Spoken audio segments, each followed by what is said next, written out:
সাবেক প্রধানমন্ত্রী বেগম খালেদা জিয়ার জন্য অপেক্ষারত অবস্থায় সাক্ষাৎকার দেন পিরোজপুর জেলা বিএনপির আহ্বায়ক অধ্যক্ষ আলমগীর হোসেন।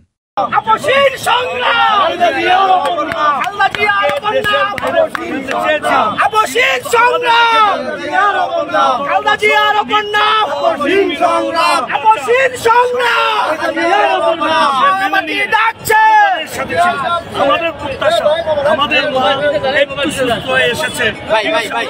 ডিসেম্বরের নির্বাচনে যদি কেউ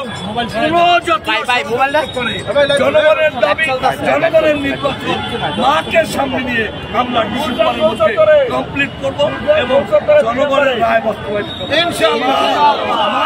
সন্তানদের কখনোই ছেড়ে যায় নাই, আবার এক সন্তান রেখে 16 কোটি সন্তানের মাঝে ফিরে এসেছে আমাদের জেলা বিএনপির পক্ষ থেকে। সেই আশাই আমরা এখানে এক সন্তান দিচ্ছে।